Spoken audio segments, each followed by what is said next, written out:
Hello student, welcome to education the only weapon. तो कल की वीडियो में हमने लुसेंट का जो 2024 वाला एडिशन है उसका हम पहला वीडियो देख चुके हैं, जिसमें कि हमने ज्योग्राफी का ब्रह्मांड वाला चैप्टर कंप्लीट किया था। और आज की वीडियो में, आज की जो सेकंड क्लास है, उसमें हम सौर मंडल चैप्टर कंप्लीट करेंगे। तो चलिए स्टार्ट करते हैं। सूर्य के चारों ओर चक्कर लगाने वाले विभिन्न ग्रह, क्षुद्र ग्रह, धूमकेतु, उल्का व अन्य आकाशीय पिंडों के समूह को हम सौर मंडल कहते हैं। सीधी सी बात है, सौर मंडल यानी कि सौर का मंडल सूर्य का जो परिवार है, जिसमें कि सूर्य हमारा सेंटर में होता है और इसके चारों तरफ इसकी एनर्जी और भी सारे बेनिफिट लेने के लिए जो इसके चारों तरफ जो परिक्रमा करते रहते हैं, जो भी पिंड, खगोलीय पिंड है, वो इस परिवार के अंतर्गत आते हैं। जैसे कि ग्रह हो गए, प्लैनेट हो गए, आपके धूमकेतु, उल्का पिंड, उपग्रह हो गए, ये सारी चीज़। ठीक है। सौर मंडल में सूर्य का प्रभुत्व है क्योंकि सेंटर में सूर्य है और इसी की एनर्जी होती है और इसी के प्रकाश से सभी जो है प्रकाशित होते हैं। सौरमंडल निकाय के द्रव्य का लगभग यह 99.999% जो है द्रव्य जो है सूर्य में ही निहित है। सौरमंडल का इतना परसेंट मैटर जो है सूर्य में ही एग्जिस्ट करता है। ठीक है। सौरमंडल के समस्त ऊर्जा का स्रोत भी सूर्य है। जैसा कि मैंने कहा कि इसी से सारी एनर्जी निकलती है, इसी से प्रकाश भी मिलता है।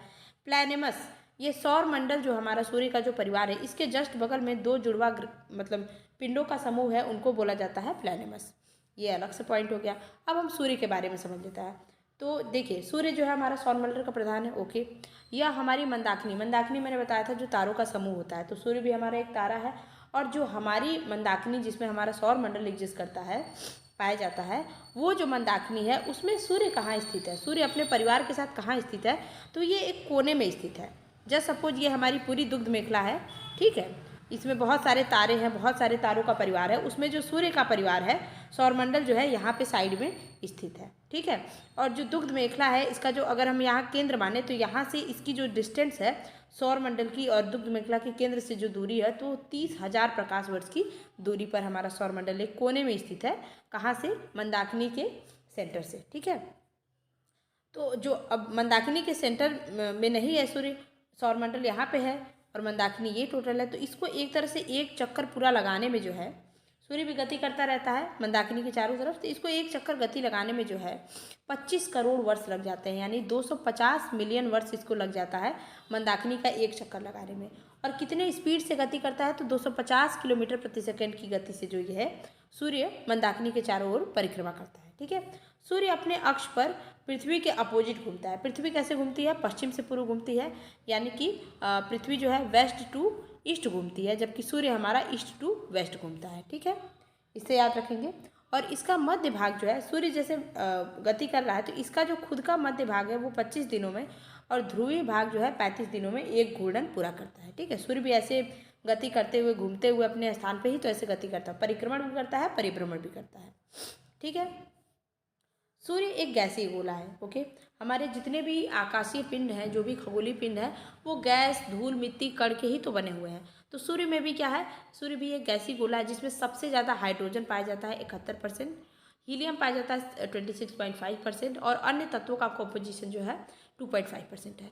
सूर्य का जो हम अगर सेंटर की बात करें तो उसको हम कोर बोलते हैं। यहाँ का टेम्परेचर सबसे ज़्यादा होता है 1.5 × 10⁷ डिग्री सेंटीग्रेड होता है। और जो सूर्य का बाहरी सतह जिसको हम देखते हैं, फोटोस्फीयर जो होता है, वो 6000 डिग्री सेंटीग्रेड होता है।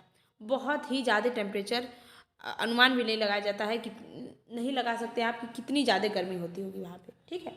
हेंस वेथ, ये एक वैज्ञानिक थे, इन्होंने बताया था कि सूर्य के नाभिक में जो है, ठीक है, 10⁷ डिग्री सेंटीग्रेड टेम्परेचर पर उसके केंद्र में, सूर्य के केंद्र में क्या होता है, 4 हाइड्रोजन परमाणु मिलते हैं और एक हीलियम बनता है।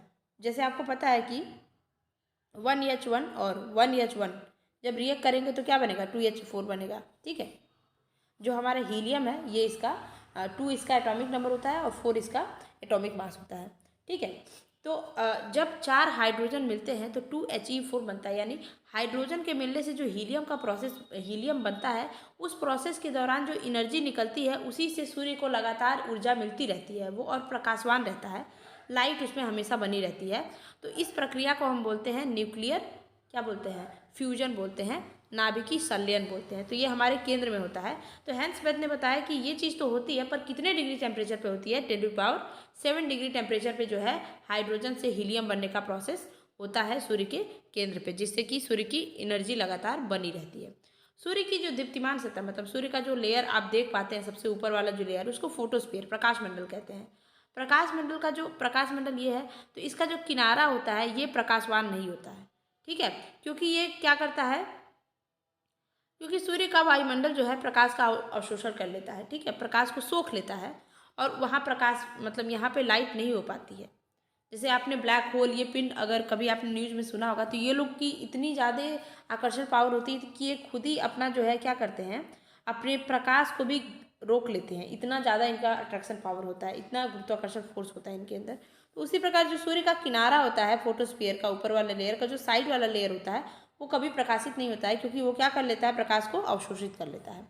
इसे हम क्या बोलते हैं, क्रोमोस्फीयर बोलते हैं, और ये लाल रंग का होता है। जब कभी सूर्य ग्रहण होता है तो उस टाइम जो सूर्य का भाग हम देख पाते हैं उसको हम सूर्य किरीट बोलते हैं, और ये सूर्य का सबसे एक्सटर्नल लेयर होता है, सबसे बाहरी परत होता है। ये एक्सरे उत्सर्जित करता है, ठीक है। इसको हम सूर्य का क्राउन भी बोलते हैं, मुकुट भी बोलते हैं, ठीक है। जब पूरा सूर्य ग्रहण होता है तो उस वक्त सूर्य किरीट से हमें प्रकाश की प्राप्ति होती है, ठीक है।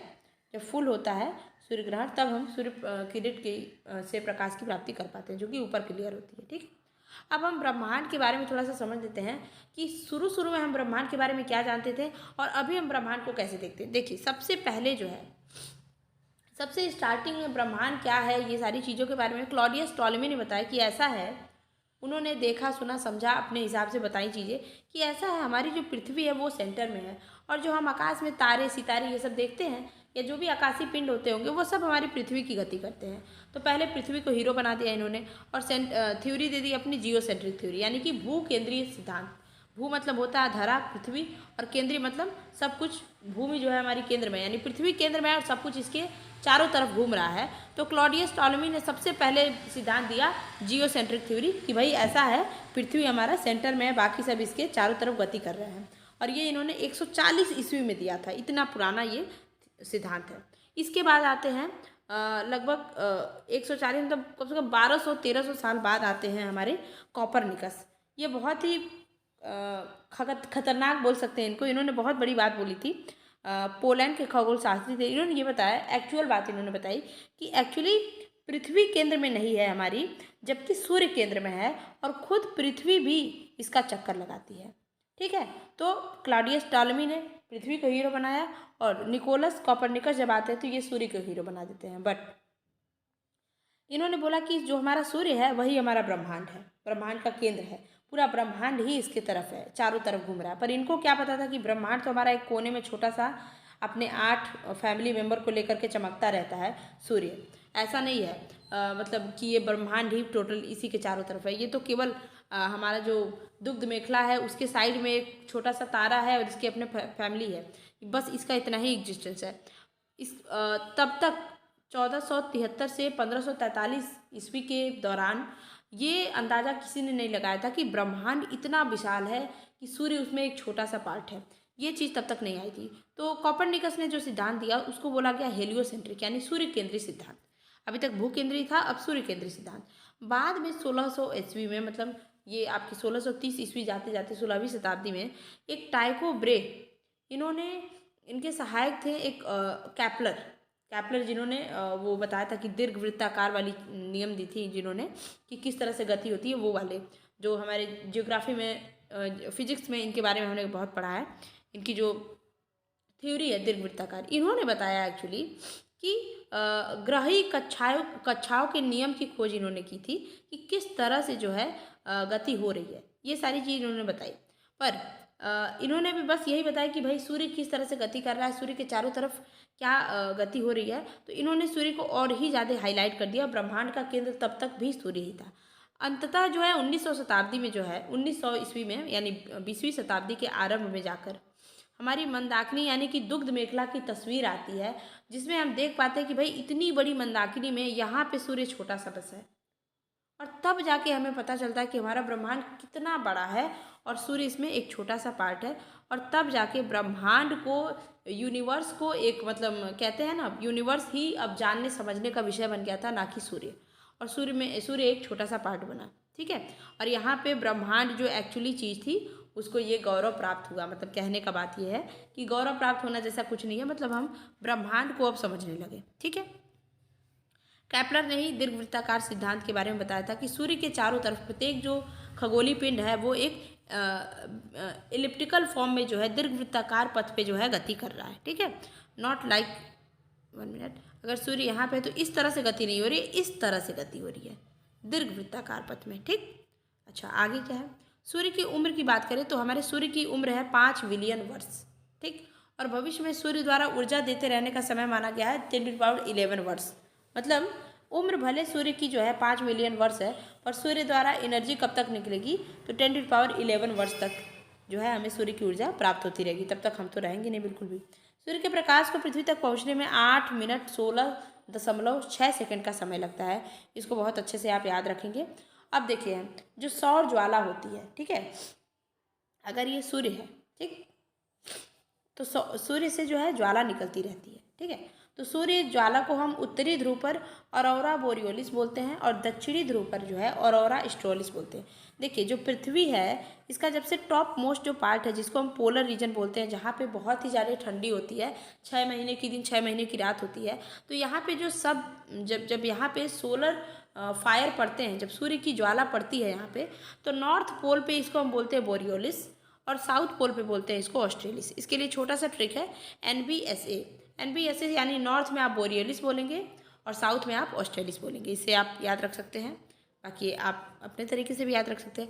अब एक टर्म होता है आपका सूर्य के धब्बे। ठीक है, सूर्य के धब्बे, देखिए ये सूर्य है तो इस पर कहीं कहीं आप ऐसे ऐसे पार्ट देखेंगे इस तरह से।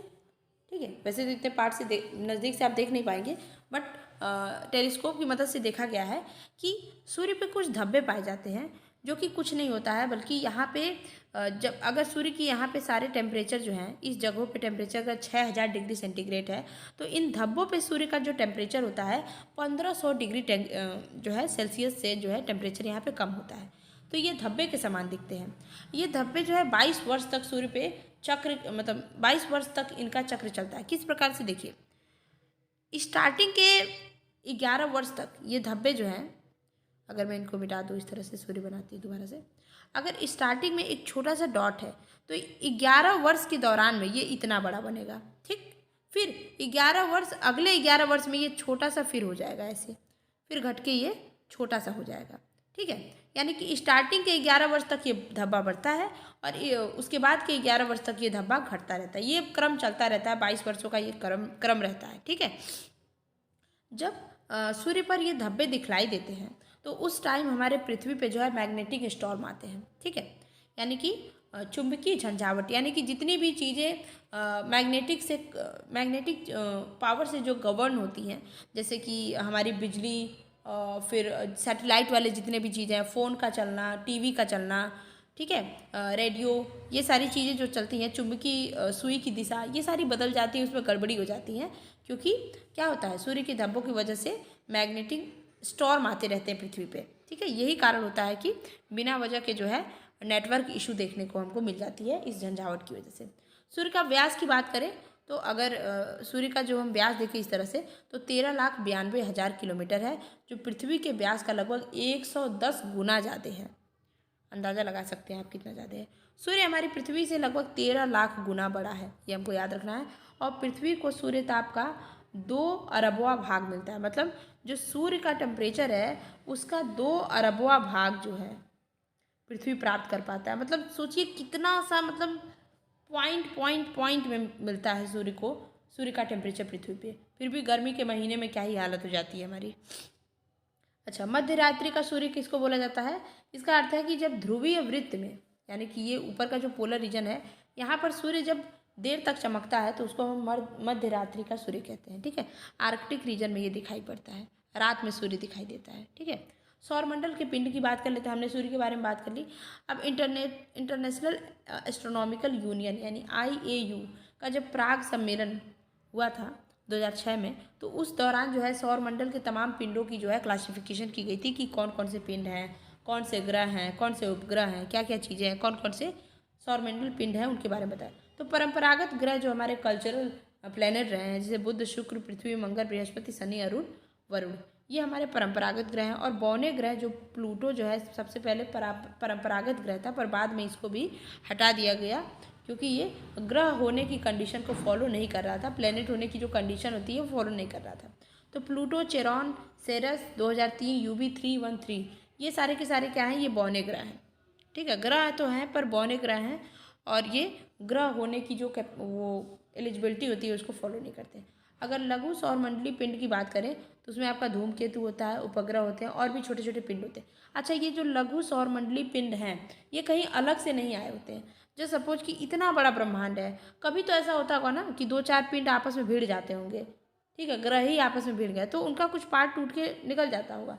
और आपको पता है due to lack of gravitational force सारी चीज़ें ऊपर उड़ रही होती हैं, तो उसी में कई पिंड ऐसे ऐसे घूम रहे होते हैं अपना मस्त। तो इन्हीं को किसी को धूमकेतु बोल दिया गया। सब अलग अलग कैरेक्टर इनके अंदर होगा, तो किसी को धूमकेतु बोला गया, किसी को उपग्रह बोला गया, किसी को खगोलीय पिंड बोला गया। उपग्रह तो प्रॉपर होते हैं, मतलब किसी ग्रह के चारों तरफ घूमने वाले जो पिंड होते हैं उनको हम उपग्रह कहते हैं, जैसे हमारा चंद्रमा है।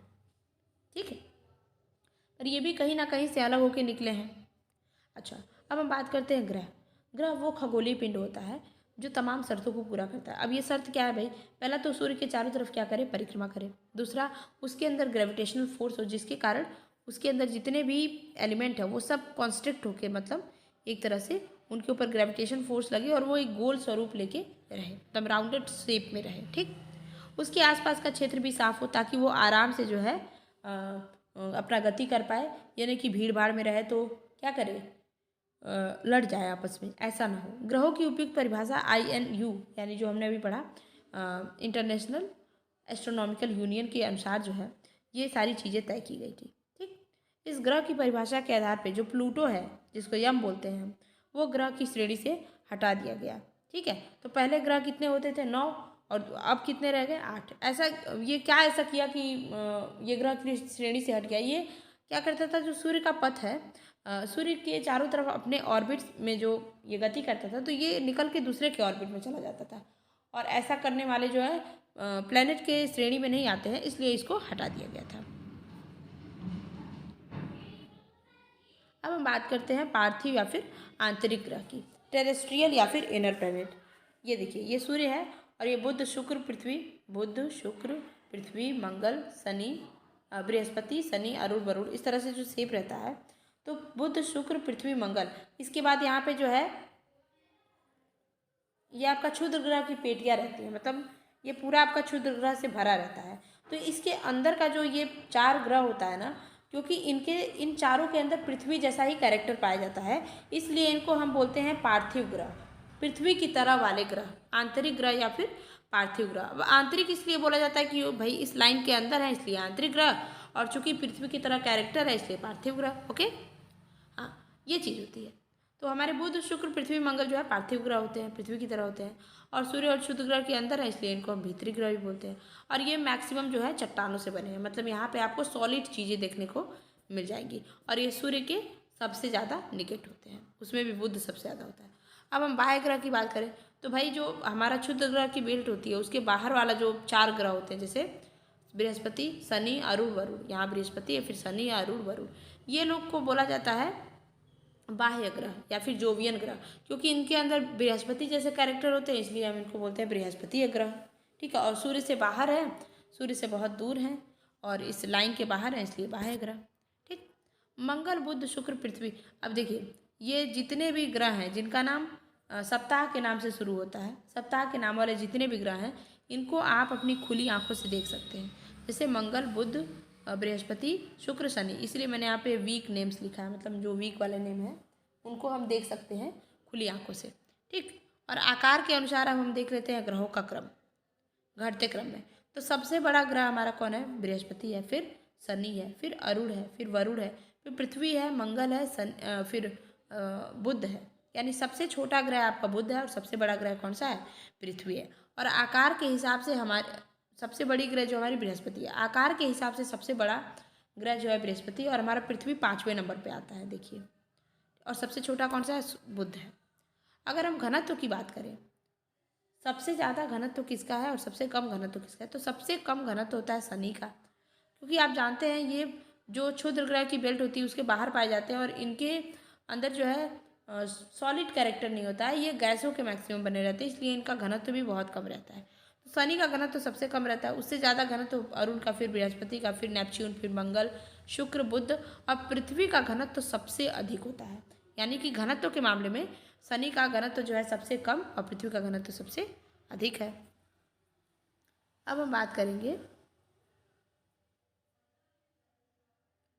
सूर्य से दूरी के अनुसार। ठीक है, अगर हम सूर्य से दूरी के अनुसार बात करें तो बुध सबसे नज़दीक है, फिर शुक्र है, फिर पृथ्वी है, फिर मंगल है, बृहस्पति, फिर शनि, अरुण, वरुण, इस तरह से। यानी सबसे नज़दीक में बुध है और सबसे दूर कौन सा है? वरुण है, नेपच्यून। ठीक, अब हम बात करेंगे द्रव्यमान। द्रव्यमान के अनुसार अगर हम बात करें तो सबसे कम द्रव्यमान होता है बुध का, सबसे छोटा है साइज में। ठीक है, फिर होता है मंगल, फिर होता है शुक्र, फिर 1 मिनट,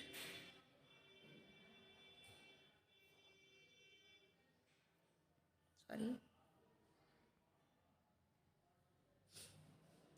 तो सबसे कम द्रव्यमान होता है बुध का, फिर मंगल, शुक्र, पृथ्वी, शनि, पृथ्वी, अरुण, वरुण, शनि, बृहस्पति। यानी सबसे छोटा कौन सा है? सबसे कम द्रव्यमान वाला है बुध और सबसे अधिक द्रव्यमान वाला है हमारा बृहस्पति। और पृथ्वी की बात करें तो पृथ्वी चौथे नंबर पे आता है। ठीक है,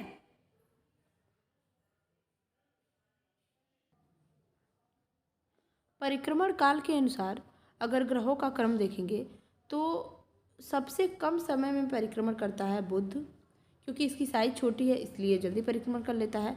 और सबसे अधिक समय में परिक्रमण करता है आपका वरुण, यानी बुध, उसके बाद शुक्र, फिर पृथ्वी। पृथ्वी हमारी तीसरे नंबर पे आती है इस मामले में। अब हम बात करते हैं परिभ्रमण काल के अनुसार। ठीक है, परिभ्रमण काल के अनुसार अपने ही जगह पे परिभ्रमण करना होता है, मतलब अपने स्थान पे जो हम घूमना, अपने ही अक्ष पे घूमना होता है, वो हमारा परिभ्रमण होता है। तो बृहस्पति जो है वो आपका सबसे जल्दी जो है परिभ्रमण करती है, इसका साइज भी बहुत बड़ा है स्टिल। बृहस्पति सबसे तेज़ी से परिभ्रमण करती है, फिर शनि है, फिर वरुण है, फिर अरुण है, फिर पृथ्वी हमारा जो है 5वें नंबर पे आती है इस मामले में। ठीक है, देखिए परिक्रमण काल के मामले में पृथ्वी तीसरे नंबर पे है और परिभ्रमण काल के मामले में पृथ्वी जो है हमारी 1 2 3 4 5 5वें नंबर पे है। ठीक है, फिर मंगल है, फिर बुध है, शुक्र है। और शुक्र जो है सबसे अधिक समय में जो है हमारा परिभ्रमण करता है, अपने स्थान पे सबसे अधिक समय लेता है घूमने में। अब हम अक्ष पे झुकाव के आधार की बात करें हम तो सबसे ज़्यादा अक्ष पे कौन झुका हुआ है? अरुण। और सबसे कम जो है कौन झुका हुआ है अक्ष पे अपने? तो वो है हमारा शुक्र। और इस मामले में हमारी पृथ्वी जो है चौथे नंबर पे आती है। ठीक है, शुक्र और अरुण को छोड़कर अन्य सभी ग्रहों का जो घूर्णन है वो एक ही है। मतलब कहने का मतलब है शुक्र और अरुण जो है ये सूर्य के समान गति करते हैं, यानी कि ये लोग ईस्ट से जो है वेस्ट की तरफ, यानी कि पूर्व से पश्चिम की ओर गति करते हैं। बाकी सारे के सारे जो ग्रह हैं वो पृथ्वी के समान गति करते हैं। पृथ्वी हमारा पश्चिम से पूर्व की ओर गति करती है, यानी वेस्ट टू ईस्ट गति करती है। ठीक है, आप इसको याद करने का सबसे बेस्ट तरीका है कि पृथ्वी यानी हम, पृथ्वी यानी हम, यानी WE वी याद रखिएगा तो आपको याद रहेगा कि पृथ्वी यानी वी, यानी कि W से E, WE होता है और वेस्ट टू ईस्ट, इस तरह से आप याद रख सकते हैं। छोटा सा ट्रिक है। ठीक है, पृथ्वी हमारी कैसे गति करती है? Anti clockwise V. ठीक है, यानी पश्चिम से पूर्व। अब हम बात करते हैं, हमने सूर्य की बात कर ली, हमने सौरमंडली पिंड की बात कर ली। अब हम बात करेंगे 1 बाय 1 ग्रहों के बारे में। ठीक है, सभी ग्रहों के बारे में थोड़ा बहुत जानना जरूरी है। चलिए, तो बुध यानी कि मरकरी, ये सूर्य का सबसे नज़दीकी ग्रह है और सूर्य निकलने के 2 घंटे पहले दिखाई देता है। ठीक है, क्योंकि बहुत नज़दीक है। सबसे छोटा और सबसे हल्का है और इसका अपना कोई भी उपग्रह नहीं है, ये बहुत इंपॉर्टेंट है। इसकी खासियत यह है कि इसमें कोई भी हमारा मैग्नेटिक क्षेत्र नहीं है। सूर्य की परिक्रमा सबसे कम समय में पूरा करता है और सबसे ज़्यादा सौरमंडल का सर्वाधिक कक्षीय गति वाला ग्रह है, सबसे ज़्यादा गति करता है क्योंकि नज़दीक में है और टाइम भी कम लग जाता है। इसकी खास बात यह है कि ये दिन में सबसे ज़्यादा गर्म और रात में सबसे ज़्यादा बर्फ़ हो जाता है, क्योंकि नज़दीक में है तो सूर्य की गर्मी सबसे ज़्यादा यहाँ पहुँचती है। इसका तापांतर इतना ज़्यादा है पूरे ग्रहों में सबसे ज़्यादा, मतलब इसके दिन और रात में टेम्परेचर का फ़र्क जो है 600 डिग्री सेंटीग्रेड का है। अंदाज़ा लगा सकते हैं आप कितना है। रात में इसका टेम्परेचर -173 डिग्री सेंटीग्रेड चला जाता है और दिन में इसका टेम्परेचर 427 डिग्री सेंटीग्रेड चला जाता है। ओके, अब हम बात करेंगे शुक्र की, यानी वीनस। पृथ्वी का निकटतम तारा है और सबसे चमकीला, सबसे गर्म ग्रह है। ये क्वेश्चन कई बार पूछा है, चाहे वो पीसीएस हो, चाहे कोई भी जीआईसी लेक्चरर हो, चाहे कोई भी एग्जाम हो। ठीक है, सबसे चमकीला और सबसे गर्म ग्रह है। इसको सांझ का तारा, भोर का तारा, आप देखते होंगे ना कि शाम को एक तारा दिखाई देता है हमको, तो वो यही होता है वीनस, शुक्र। क्योंकि यह शाम पश्चिम दिशा में और सुबह में पूर्व, क्योंकि आपको पता है ये पूर्व से पश्चिम की ओर गति करता है, और जबकि हमारी पृथ्वी पश्चिम से पूर्व की ओर गति करती है। तो पृथ्वी जब उस टाइम गति करती है तो ये निकल चुका रहता है गति के लिए, तो इसलिए हमको ये दोनों टाइम में अल्टरनेट टाइम पे दिखता है। ठीक है, सुबह में पूर्व में दिखता है और शाम को पश्चिम में दिखाई देता है। ये अन्य ग्रहों के विपरीत गति करता है, क्लॉकवाइज, हमने भी पढ़ा। ठीक, और इसको हम पृथ्वी की भगिनी ग्रह यानी बहन बोलते हैं, क्योंकि इसके अंदर जो है पृथ्वी के समान बहुत सारे कैरेक्टर हैं। कौन कौन से कैरेक्टर हैं? इसका घनत्व पृथ्वी की तरह है, आकार भी पृथ्वी की तरह है, और साइज भी लगभग, यानी कि इसका व्यास पृथ्वी के समान है, और पृथ्वी के सबसे निकट स्थित ग्रह है, पर इसकी अपनी कोई उपग्रह नहीं है। इस मामले में ये जो है बुध के समान है। बुध की भी अपनी कोई उपग्रह नहीं है और शुक्र की भी नहीं है। ठीक, जुपिटर की बात करें तो जुपिटर यानी कि बृहस्पति, यह सौरमंडल का सबसे बड़ा ग्रह होता है। यह अपनी धुरी पर चक्कर लगाने में सबसे कम टाइम लेता है। ये थोड़ा सा अपवादित टॉपिक लगता है, पर हाँ, ये सबसे बड़ा ग्रह है और अपने जगह पर जो है सबसे कम टाइम में गति करता है, सिर्फ 10 घंटे में। सूर्य की परिक्रमा करने में तो इसको 12 वर्ष लग जाते हैं, ऑब्वियस सी बात है। और उस पृथ्वी जो बृहस्पति है, इसका द्रव्यमान सूर्य के द्रव्यमान का 1,000वां भाग है। ये वाकई बहुत बड़ा ग्रह है। इसकी जो है इसके उपग्रह जो है इसके कई उपग्रह हैं, उसमें सबसे बड़ा जो उपग्रह है हमारा वो है गैनीमेड। यहाँ गैनीमेड लिखा है, कहीं कहीं गैनीमेड भी लिखा रहता है, पीले रंग का है। ठीक है, इसके सभी उपग्रह में जुपिटर का सबसे बड़ा उपग्रह होता है गैनीमेड। अब हम बात करते हैं मार्स, जिसके बहुत सारे मिशन अभी चल रहे हैं। इसरो ने भी, नासा ने भी, बहुत सारे, नासा ने तो भेज भी रखे हैं, तो हमारा भी देश इसमें लगा ही है। ठीक है, तो मार्स यानी कि मंगल, इसको हम बोलते हैं रेड प्लैनेट, लाल ग्रह बोलते हैं। लाल ग्रह क्यों बोलते हैं? क्योंकि इस पर आयरन ऑक्साइड बहुत ज़्यादा पाया जाता है। ठीक, यहाँ पृथ्वी के समान यहाँ पर भी 2 ध्रुव है। इसकी कक्षातली जो है 25 डिग्री के कोण पर झुकी हुई है। ठीक है, मतलब ये अपने अक्ष पर 25 डिग्री झुका हुआ है, इसलिए यहाँ पर भी जो है पृथ्वी के समान ही मौसम की चेंजिंग पाई जाती है। हमारे मौसम की चेंजिंग क्यों होती है? अक्ष पे झुकाव के कारण हमारी पृथ्वी झुकी हुई है। इसके दिन का मान एवं अक्ष का झुकाव पृथ्वी की तरह ही है। यह अपनी दूरी पर 24 घंटे में एक बार चक्कर पूरा करता है। बताइए, पृथ्वी के समान ये भी गति करता है। इसके 2 उपग्रह हैं, फोबोस और डिमोस। ठीक, सूर्य की परिक्रमा करने में इसको 687 दिन लग जाते हैं। सौरमंडल का सबसे बड़ा ज्वालामुखी ओलिपस मैसी जो है, ओलंपिस कहीं कहीं लिखा रहता है, ओलिपस मैसी जो है, और सौरमंडल का सबसे ऊंचा जो पर्वत है निक्स ओलंपिया, ये दोनों के दोनों किस पे हैं? इसी मार्स पे ही पाए जाते हैं। तो सबसे बड़ा ज्वालामुखी मैसी और सबसे ऊंचा पर्वत ओलंपिया। जो हमारा ओलंपिया है, ये हमारे भारत के, जो हमारा विश्व का सबसे ऊंचा पर्वत है, कौन सा है? माउंट एवरेस्ट, उसका ये 3 गुना ऊंचा है। ठीक है, ये मंगल ग्रह पर स्थित है। ये बहुत इंपॉर्टेंट है, याद रखेंगे। चलिए अब हम देख लेते हैं मंगल से संबंधित बहुत सारे काम चल रहे हैं, वो देख लेते हैं। मार्स ओडिसी, ये एक कृत्रिम उपग्रह है। इससे मंगल पर बर्फ छत्रकों और हिम शीतल जल की उपस्थिति की सूचना मिलती है। ये जो उपग्रह है, इसने बताया कि भाई बर्फ छत्रक यानी कि बर्फ के छत्र की समान जो है ग्लेशियर्स टाइप का चीज़ें हैं, जो कि छाते की आकृति में है, और यहाँ पे बहुत सारे जमे हुए जल पाए गए हैं। इसलिए पृथ्वी के अलावा एकमात्र ग्रह है जहाँ पे जल की संभावना है। पृथ्वी पर ही मात्र जल पाया जाता है। ठीक है, पर इस ओडिसी ने बताया कि, ओडिसी जो कृत्रिम उपग्रह है, उसने बताया कि यहाँ पर भी क्या है, जल की उपस्थिति की सूचना मिल पाई है, जिससे कि जीवन की संभावना यहाँ पे व्यक्त की जा रही है। 6 अगस्त 2012 को नासा का मार्स क्यूरियोसिटी रोवर, ये अंतरिक्ष यान मंगल ग्रह पर गेल क्रेटर नामक स्थान पर पहुंचा। ठीक,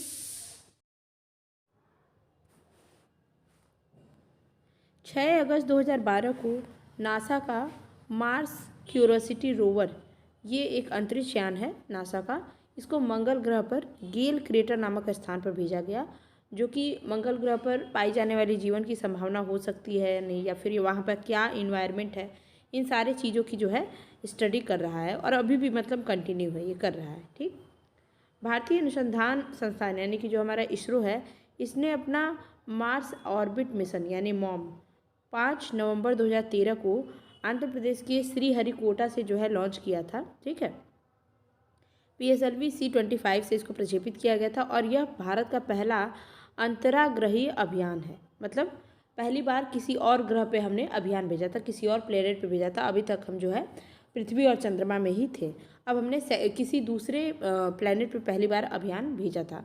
तो आपसे ये भी क्वेश्चन बन सकता है कि भारत ने पहली बार किस अंतराग्रही पे मतलब पृथ्वी को छोड़कर किस दूसरे ग्रह पे पहला अपना जो है प्रोजेक्ट भेजा, तो ये है मंगल। और कब भेजा गया, तो 2013 में भेजा गया है। इसका नाम क्या है, तो मॉम है, मार्स ऑर्बिट मिशन 2013 में ये भेजा गया है और श्रीहरिकोटा आंध्र प्रदेश के वहाँ से इसको प्रक्षेपित किया गया है। और इसरो सोवियत अंतरिक्ष कार्यक्रम नासा एवं यूरोपियन अंतरिक्ष एजेंसी के बाद जो है चौथे नंबर पर, यानी कि सबसे पहले जो है सोवियत संघ यानी कि सोवियत संघ का अपना मंगलयान को लेके मिशन था, उसके बाद नासा ने भी भेज रखा है और यूरोपियन अंतरिक्ष एजेंसी का भी अपना जा चुका है। उसके बाद भारत जो है चौथे नंबर का देश है जो कि मंगल के लिए जो है अपना कदम बढ़ा रहा है और इसने भी अपने लिए अपना जो है इंतजाम कर रखा है, अंतरिक्ष यान भेज दिया है यहाँ पर। ठीक, अब हम पढ़ेंगे शनि के बारे में यानी सैटर्न। शनि अपने 7 छल्लों के लिए बहुत फेमस है। इस ग्रह के चारों तरफ जो है इस तरह से अगर एक ये ग्रह है तो इसके चारों तरफ जो है 7 रिंग पाए जाते हैं। ठीक है, ये इसकी खासियत है। तो आकार में दूसरा सबसे बड़ा ग्रह है हमारा शनि।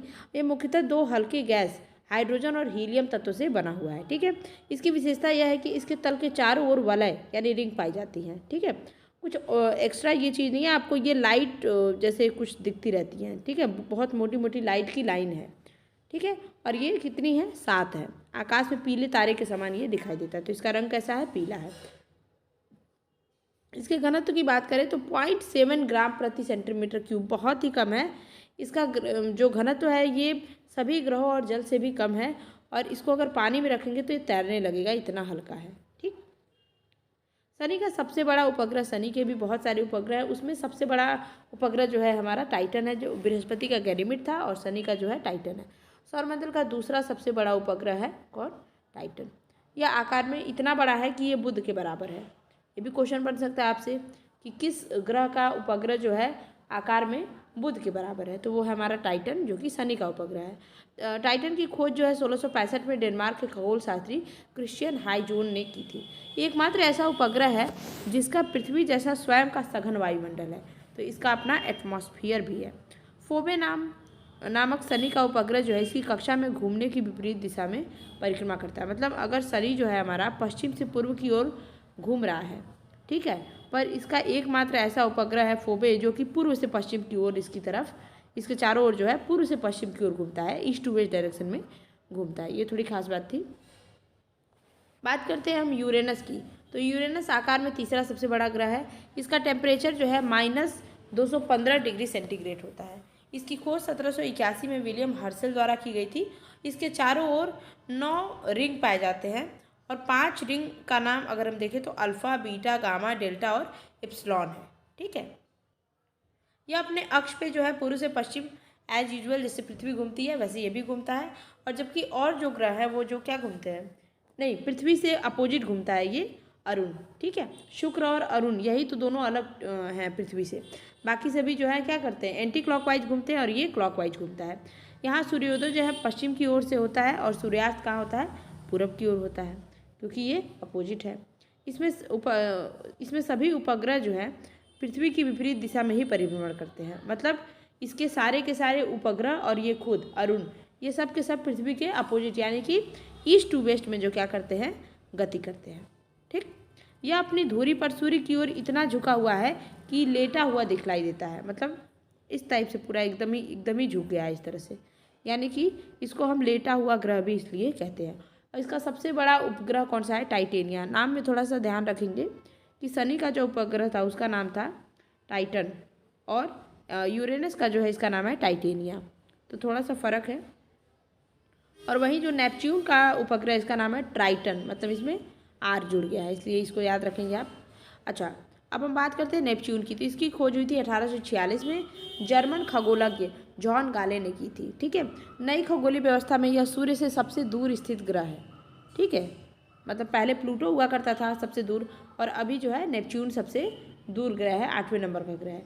इसके चारों ओर अति शीतल मीथेन का बादल छाया हुआ है।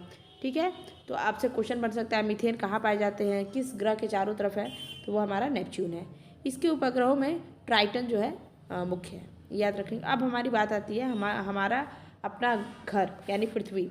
तो पृथ्वी आकार में 5वें नंबर पे आता है, और पृथ्वी का अक्ष जो है उसे कक्षा तल में बने 23.5 अंश की डिग्री पे क्या हुआ है, झुका हुआ है। अगर हम इस तरह से पृथ्वी को देखते हैं तो पृथ्वी जो है इस तरह से है, 23.5 अंश डिग्री पे जो है क्या है, झुकी हुई है। ठीक, और दूसरे शब्दों में अगर हम देखें तो पृथ्वी का जो अक्ष है पृथ्वी की कक्षा तल से वो 66.5 डिग्री पर कोण बनाता है। ये दोनों बात बहुत ध्यान रखने वाली है। अब हम आगे बात करते हैं। ये देखिए, ये पृथ्वी के कक्षा तल पे लंब डाला गया है इस तरह से। ठीक है, ये इसका झुकाव है और इस तरह से लंब डाला गया है। ठीक, और अगर हम बात करें इस तरह से यहाँ से, तो ये क्या होता है, 66.5 डिग्री का कोण बनाता है। ठीक, सौरमंडल का एकमात्र ऐसा ग्रह है जिस पे क्या है, लाइफ है, जीवन है। इसका घनत्व तो सबसे ज़्यादा है, सारे ग्रहों से ज़्यादा है, 5.5। वहीं आपने देखा था कि शनि का कितना ज़्यादा था, कितना कम था, 0.7 था, जबकि इसका 5.5 ग्राम पर सेंटीमीटर क्यूब है। इसका एकमात्र उपग्रह कौन है, चंद्रमा है। इसका औसत व्यास जो है 12,742 किलोमीटर है। इसकी गणना सबसे पहले इरेटोस्थनीज ने की थी, जो कि हमारे फादर ऑफ जियोग्राफी है। इसका जो इक्वेटर का व्यास है हमारा 12,756 है। बहुत बारीक सा डिफरेंस है। जैसे देखिए, इसका जो औसत व्यास होता है 12,742 है, वहीं जो इक्वेटर का व्यास, इक्वेटर क्या होता है, ये पृथ्वी है, तो बीचों बीच से जो एक इमेजिनरी लाइन जाती है उसको हम क्या बोलते हैं, जो पृथ्वी को दो बराबर हेमिस्फीयर में बांटती है, नॉर्थ हेमिस्फीयर साउथ हेमिस्फीयर में बांटती है, मतलब कि इन दोनों भाग में बांटती है, इसको हम बोलते हैं इक्वेटर। ये हमारा भूमध्य रेखा है, तो उसका जो व्यास होता है वो होता है 12,756 किलोमीटर। ध्रुवीय व्यास की बात करें तो 12,713 किलोमीटर। ध्रुव क्या है, मतलब ये इक्वेटर है तो यहाँ ध्रुव होता है। ठीक है, ये उत्तरी ध्रुव है, ये दक्षिणी ध्रुव है। तो यहाँ का व्यास कितना है, 12,713। दोनों व्यासों का अंतर कितना है, 43 किलोमीटर। ऐसा क्यों होता है, क्योंकि हमारा जो लॉन्गिट्यूड होता है वो ऊपर जा कर के उसके बीच का डिफरेंस जो है कम हो जाता है, और इक्वेटर पे इनके बीच की दूरी सबसे ज़्यादा होती है, इसलिए। इसकी औसत त्रिज्या कितनी है, 6,371 किलोमीटर है। पृथ्वी की आयु की बात करें तो आज से 4.6 अरब पहले जो है, 6 अरब वर्ष पहले ये बना था, और इस पर जीवन जो है 3 अरब 80 लाख वर्ष पहले शुरू हुआ। जैसा कि आप जानते हैं 13.7 अरब वर्ष पहले हमारा ब्रह्मांड बना था, और उसके बाद 4.6 अरब वर्ष पहले यानी कि इसके 9 अरब वर्ष बाद जो है पृथ्वी का निर्माण हुआ, और उसमें भी पृथ्वी के निर्माण के 1 अरब वर्ष बाद लगभग जो है इस पर जीवन का निर्माण हुआ, वरना पृथ्वी एकदम आग थी, आग का गोला थी। सूर्य से पृथ्वी की दूरी की बात करें तो 149 मिलियन 6 किलोमीटर है सूर्य से पृथ्वी की दूरी। सोचिए, यह अपने अक्ष पर पश्चिम से पूर्व की ओर गति करती है 1610 किलोमीटर प्रति घंटा, यानी 1 घंटा में 1610 किलोमीटर की चाल से जो है पृथ्वी गति करती है। 23 घंटे 56 मिनट 4 सेकंड में एक चक्कर पूरा लगाती है। ठीक है, पृथ्वी की इस गति को घूर्णन या फिर हम दैनिक गति भी कहते हैं, और इस गति के कारण दिन रात, ये बहुत इंपॉर्टेंट क्वेश्चन यहाँ बनता है कि पृथ्वी में दिन रात किसकी वजह से होता है। तो देखिए, पृथ्वी जो रोज़ अपना दैनिक गति करती है ना, अपने अक्ष पे 24 घंटे में 1 घंटा चक्कर लगाती है, उसकी वजह से दिन रात होता है। और पृथ्वी पे जो मौसम का परिवर्तन है वो पृथ्वी के अपने अक्ष पर 23.5 अंश झुके होने के कारण ऋतु परिवर्तन पाया जाता है। ठीक है, ये बहुत इंपॉर्टेंट फैक्ट है। पृथ्वी को सूर्य की परिक्रमा करने में 365 दिन लग जाते हैं। ठीक, और 5 घंटे 48 मिनट 46 सेकेंड लगते हैं, यानी कि लगभग की बात करें अगर ये सेकंड वगैरह हटा दें तो 365 दिन 6 घंटे का समय लगता है। इस समय अवधि के दौरान परिक्रमा पूरी करने में पृथ्वी का माध्य वेग लगभग होता है 30 किलोमीटर पर सेकेंड। ठीक है, 30 या 29 किलोमीटर भी होता है। अच्छा, सूर्य के चतुर्दिक पृथ्वी के इस परिक्रमा को पृथ्वी की वार्षिक गति अथवा परिक्रमण कहते हैं, मतलब एक वार्षिक गति 365 दिन वाली जो सूर्य के चारों तरफ करता है। ठीक है, पृथ्वी को सूर्य की परिक्रमा करने में लगे समय को हम क्या बोलते हैं, सौर वर्ष कहते हैं। ठीक, प्रत्येक सौर वर्ष कैलेंडर वर्ष से लगभग 6 घंटा बढ़ जाता है। ठीक, जैसे कहने का मतलब है, मान लो ये पहला साल है पृथ्वी अभी, जैसे हम सपोज करते हैं, मान लीजिए पहली बार पृथ्वी जो गति कर रहा है, ठीक है, सूर्य के चारों तरफ, तो पहली बार गति किया 365 दिन 6 घंटे लगे। फिर दूसरी बार करेगा, फिर 365 दिन 12 घंटे हो जाएंगे। फिर तीसरी बार करेगा 365 दिन 13 घंटे हो जाएंगे। फिर चौथी बार करेगा 365 दिन क्या हो जाएंगे, 13 घंटे नहीं हो जाएंगे, 6 दूना 12 और 6 त्रिक 18, 6 चौक 24। मतलब चौथे बार जब ये गति करेगा चौथे साल, तो क्या हो जाएगा, ये खुद ही एक 24 घंटा अलग से बन जाएगा। तो अगले बार क्या हो जाता है, चौथे साल क्या हो जाता है, 366 जो है दिन हो जाता है, और इसी को हम बोलते हैं लीप ईयर। ठीक है, आई होप आप समझ रहे हैं, जिसे हर चौथे वर्ष में लीप वर्ष बोला जाता है, क्योंकि हर एक साल का जो 6 घंटा कट करके जो है लास्ट में चौथे साल क्या हो जाता है, एक 24 घंटे का समय बन जाता है, जिसको हम लीप वर्ष बोलते हैं। और उस साल जो है पृथ्वी को हम मानते हैं कि इसने 366 दिन में सूर्य की जो है एक परिक्रमा की है। ठीक, और उस माह में क्या होता है, फरवरी माह का जो 28 दिन के स्थान पे 29 दिन का जो है दिन होता है। पृथ्वी पर ऋतु परिवर्तन इसकी अक्ष पे झुके होने के कारण और सूर्य के सापेक्ष इसकी स्थिति में परिवर्तन यानी कि वार्षिक गति के कारण होता है। आप समझ सकते हैं, ये पृथ्वी इस तरह से झुकी है, सूर्य की किरणें जो पड़ रही हैं तो वो यहाँ बीच वाले पोर्शन पर ज़्यादा पड़ेंगी ना, और यहाँ पर बहुत तिरछी पड़ेंगी, इसलिए सूर्य की किरणों का ज़्यादा प्रभाव यहाँ नहीं पड़ता है, तो गर्मी ठंडी का बहुत ज़्यादा इफेक्ट नहीं हो पाता है यहाँ। वहीं बीच में जो आपका कर्क रेखा यानी ट्रॉपिक ऑफ कैंसर से लेकर ट्रॉपिक ऑफ कैप्रिकॉर्न के बीच में सूर्य की किरणें एकदम सीधी पड़ती हैं, लंबवत पड़ती हैं, इसलिए यहाँ पे जो है गर्मी होता है, बारिश होती है, यहाँ पे वेजिटेशन भी बहुत अच्छा खासा है, ये सारे प्रभाव होते हैं। वार्षिक गति के कारण पृथ्वी पर दिन रात छोटा बड़ा होता है। ठीक, आकार और बनाव की दृष्टि से पृथ्वी शुक्र के समान है, इसीलिए शुक्र को पृथ्वी की बहन कहा जाता है। जल की उपस्थिति के कारण इसको हम नीला ग्रह कहते हैं। सूर्य के बाद पृथ्वी के सबसे निकट का तारा कौन सा है, प्राक्जिमा सेंचुरी, यानी अगर पृथ्वी की बात करें, पृथ्वी हमारा जो प्लैनेट है इसके सबसे नज़दीक तो सूर्य है वैसे भी, पर सूर्य के अलावा हम किसी ग्रह तारे की बात करें तो प्राक्जिमा सेंचुरी है जो कि पृथ्वी के सबसे नज़दीक है। ठीक है, अल्फा सेंचुरी समूह का एक तारा है, जैसे हमारा सूर्य जो है आकाशगंगा का एक तारा है, वैसे प्राक्जिमा सेंचुरी जो है अल्फा सेंचुरी का एक तारा है। पृथ्वी से लगभग 4.22 प्रकाश वर्ष किलोमीटर है, यह सूर्य से भी। और अगर पूछे आपसे क्वेश्चन कि सूर्य का सबसे नज़दीक का तारा, तो भी प्राक्जिमा सेंचुरी ही हो जाएगा। 24 अगस्त 2006 को अंतर्राष्ट्रीय खगोल वैज्ञानिक की प्राग बैठक में खगोल वैज्ञानिकों ने प्लूटो को ग्रह होने का दर्जा खत्म किया। ये भी क्वेश्चन बताया, तो ये कब हुआ था, 2006 का। क्यों ऐसा हो रहा था, क्योंकि इसकी जो कक्षा है वो वृत्ताकार नहीं है और यह वरुण की कक्षा में से होकर गुजर जाती थी, यानी कि ये प्लैनेट होने का जो कंडीशन है उसको फॉलो नहीं कर रही थी। ठीक है, इस वजह से इसको प्लैनेट की श्रेणी से क्या किया गया, हटा दिया गया। साइरस यानी डॉग स्टार, ये पृथ्वी से 9 प्रकाश वर्ष दूर स्थित है एवं सूर्य से 2 गुने द्रव्यमान वाला तारा है। यह रात्रि में दिखाई पड़ने वाला सर्वाधिक चमकीला। अभी हमने देखा कि पृथ्वी के सबसे नज़दीक का तारा कौन था, प्रॉक्सिमा सेंचुरी था। अब हम देखेंगे कि पृथ्वी के पास ऐसा तारा जो बहुत ज़्यादा चमकता है और सूर्य के द्रव्यमान का डबल होता है, तो वो कौन सा है, डॉग स्टार या फिर साइरस। अब हम बात करें पृथ्वी के एकमात्र उपग्रह चंद्रमा की यानी मून की। चंद्रमा की जो सतह है उसकी आंतरिक स्थिति का अध्ययन करने वाला विज्ञान सेलेनोलॉजी। अगर पूछता है सेलेनोलॉजी किससे संबंधित है, जैसे आपने देखा होगा कि सेरिकल्चर है, या फिर अगर आप जूलॉजी देखोगे तो जीव विज्ञान से संबंधित होता है, उसी तरह से सेलेनोलॉजी जो है चंद्रमा के अध्ययन से संबंधित है। चंद्रमा पर धूल के मैदान को हम शांति सागर कहते हैं, यानी चंद्रमा पर जब पहुँचते हैं वहाँ पे जो धूल पूरे इस तरह से है, पूरा एकदम धूल है, उसको हम बोलते हैं शांति सागर। यह चंद्रमा का पिछड़ा भाग है जो अंधकार में है और इसी के ऊपर सब रिसर्च करना चाहते हैं। मतलब चंद्रमा का जो बैक साइड वाला भाग है वहाँ पे बहुत ज़्यादा धूल का इस तरह से परत है, उसको शांति सागर बोला गया है और ये हमेशा अंधकार में रहते हैं, यहाँ पे लाइट नहीं जा पाती है। चंद्रमा का जो दक्षिणी ध्रुव है लिब्निट्ज यहाँ पे पर्वत है जो कि 35,000 फीट और 10,668 मीटर ऊंचा है। ये चंद्रमा का उच्चतम पर्वत है। चंद्रमा को जीवाश्म ग्रह भी हम कहते हैं, ये एक अलग पॉइंट है, ये भी आप याद रखेंगे। चंद्रमा पृथ्वी की परिक्रमा जो है लगभग 27 दिन 8 घंटे में पूरा करता है। कितने दिन, 27 दिन 8 घंटे में पूरा करता है। इतने समय में ये अपना यानी कि इसका जो परिक्रमण काल और परिभ्रमण काल दोनों ही क्या है, बराबर है।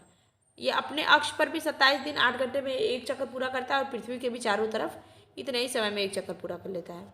यही कारण है कि चंद्रमा को इसका हमेशा चंद्रमा का सदैव एक ही भाग हमको दिखाई पड़ता है और पृथ्वी से चंद्रमा का हम 57% भाग जो है देख सकते हैं। ओके, चंद्रमा का जो अक्ष तल है पृथ्वी के अक्ष के साथ जो है 58 यानी 58.48 डिग्री का अक्ष कोण बनाता है। ठीक है, चंद्रमा पृथ्वी के अक्ष से लगभग समानांतर है।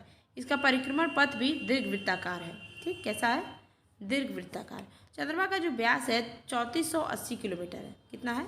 3480 किलोमीटर। द्रव्यमान पृथ्वी के द्रव्यमान का लगभग 1/81 भाग है, बहुत कम है। ठीक, चंद्रमा और पृथ्वी के बीच की अगर औसत दूरी देखें 3,84,365 किलोमीटर है। ठीक, अब हम बात करते हैं सूर्य के संदर्भ में चंद्रमा की बातें। तो सूर्य के संदर्भ में चंद्रमा की जो परिक्रमा की अवधि है 29.53 दिन, यानी कि 29 दिन 12 घंटे 44 मिनट और 2.8 सेकेंड होती है। ठीक है, इस समय को हम क्या कहते हैं? एक चंद्रमास यानी साइनोडिक मास कहते हैं। इतने समय में जो है चंद्रमा की ये परिक्रमा अवधि होती है सूर्य के चारों तरफ। नक्षत्र समय के दृष्टिकोण से चंद्रमा लगभग 27.5 दिन में पुनः उसी स्थिति में होता है और 27.5 दिन की यह अवधि एक नक्षत्र मास कहलाती है। बहुत इंपॉर्टेंट है, क्योंकि 27.5 दिन में पृथ्वी के एक चक्कर लगा ले रहा है, इस वजह से ये दोबारा से उसी स्थिति में आ जाता है। ज्वार उठने के लिए अपेक्षित सौर और चंद्रमा की शक्तियों का अनुपात जो है आपको पता हो शायद, या फिर नहीं, जान लेते हैं एक बार। देखिए, आपने ज्वार और भाटा सुना होगा, यानी रात में आप अगर समुद्र के किनारे जाओ और चंद्रमा जो है पूरा मस्त एकदम क्या है, फ्लरिश मतलब दिख रहा है, चमक रहा है, तो उसकी चमक की वजह से उसमें गुरुत्वाकर्षण बल के कारण ये नदी का पानी उफान मारता है, खींचता है ये अपनी तरफ, और जो उठता है तो उसको हम ज्वार बोलते हैं, गिरता है जब पानी तो उसको हम भाटा बोलते हैं। ठीक है, ये कॉन्सेप्ट चलता है।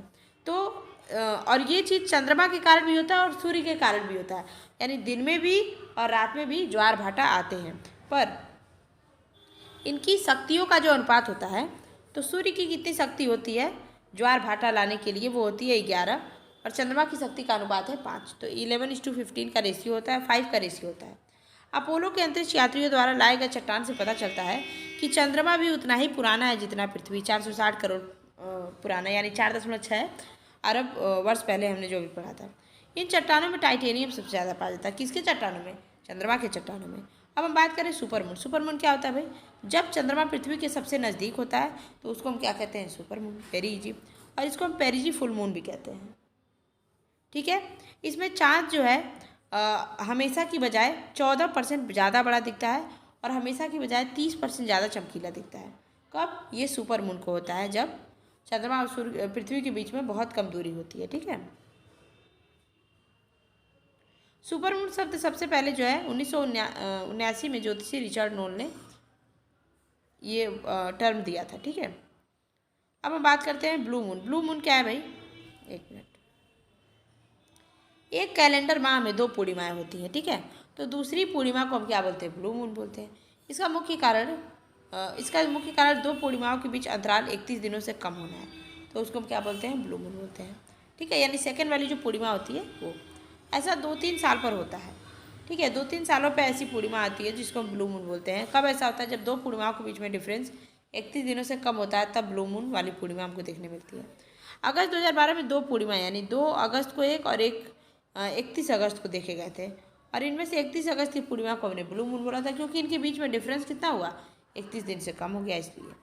ठीक है, जब किसी वर्ष विशेष में 2 या अधिक माह ब्लू मून के होते हैं, यानी जब किसी वर्ष में 2 या अधिक माह ब्लू मून, मतलब ब्लू मून 1 या 2 बार अधिक देखा गया हो, 1 से 2 बार देखा गया हो, तो उसको मून ईयर बोल देते हैं। जैसे 2018 में 2 बार ब्लू मून देखा गया था, तो इसको हम क्या बोलते हैं? 2018 को ब्लू मून ईयर बोलते हैं। ये पहला देखा गया था 31 जनवरी को, दूसरा गया था 31 मार्च को। ठीक, सी ऑफ ट्रैंक्विलिटी क्या है भाई?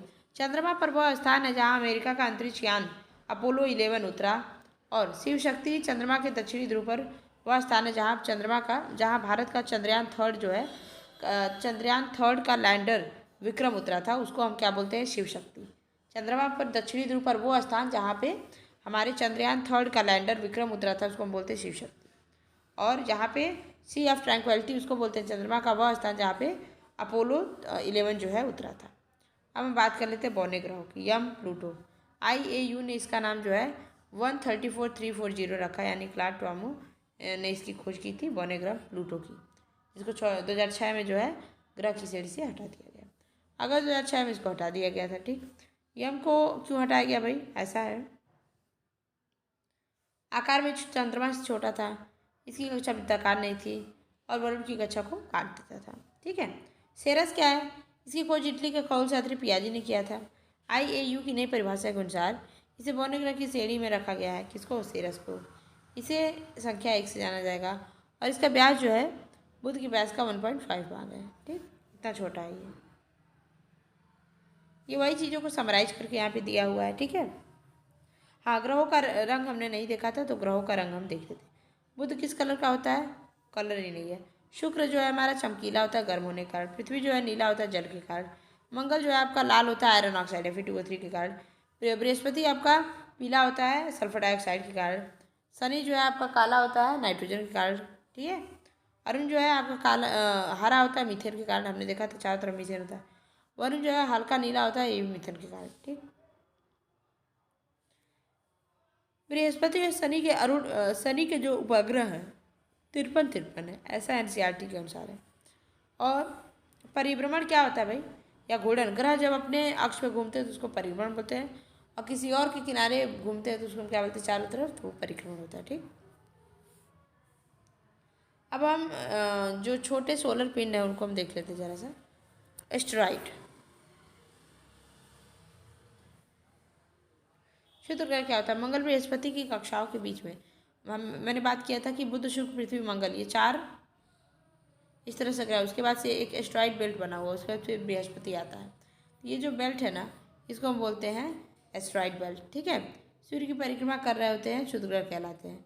खगोल शास्त्रियों के अनुसार ग्रहों के विस्फोट के फलस्वरूप टूटे टुकड़ों से क्षुद्र ग्रह का निर्माण होता है। ग्रह जब आपस में कभी लड़ गए होंगे तो उनके बीच उनके जो कुछ टुकड़े अलग हुए होंगे वही इकट्ठा होकर उस पट्टी के बीच में पाए जाते हैं, जो कि सूर्य के चारों ओर क्या करते हैं? गति करते हैं उनके साथ, तो उनको हम क्षुद्र ग्रह की पेटी कहते हैं। ठीक है।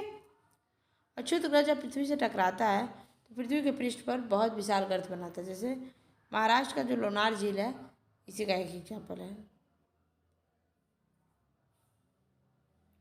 फोरवेस्टा क्या है? एकमात्र ऐसा क्षुद्र ग्रह है जिसको हम अपनी खुली आंखों से देख सकते हैं। क्या नाम है इसका? फोरवेस्टा। धूमकेतु यानी कॉमेट। कॉमेट की बात करें तो सौरमंडल के छोर पर बहुत छोटे छोटे अरबों पिंड जो हैं विद्यमान होते हैं, जो धूमकेतु या फिर पुच्छल तारे कहलाते हैं। क्या कहलाते हैं? पुच्छल तारे। ठीक है।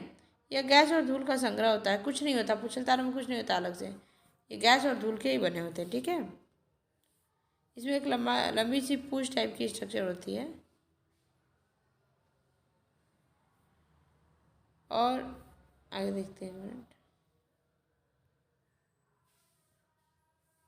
चमकीले गोले के रूप में दिखाई देता है। धूमकेतु को तभी दिखाई पड़ता है जब वह सूर्य की ओर अग्रसर है। जब ये सूर्य की ओर बढ़ता है तब हमको धूमकेतु कॉमेट जो है दिखाई देता है, क्योंकि सूर्य किरणें इसके गैस को जब चमकीला बना देती है, इस वजह से हमें ये इस तरह से दिखाई पड़ता है।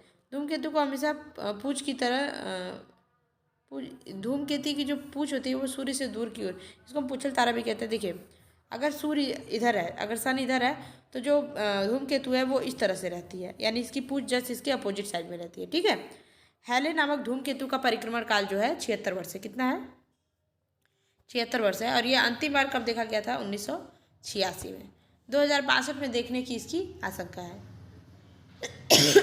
सॉरी। धूमकेतु जो है टिकाऊ नहीं होते, फिर भी प्रत्येक वर्ष इनके लौटने का एक समय जो है होता है। बात करते हैं लास्ट जो पॉइंट है, मेटॉइड्स यानी कि उल्का। उल्काएं कुछ नहीं होती है, ये प्रकाश की चमकीली धारी के रूप में होती है जो आकाश में क्षण भर के लिए दमकती है, फिर क्या होती है? लुप्त हो जाती है।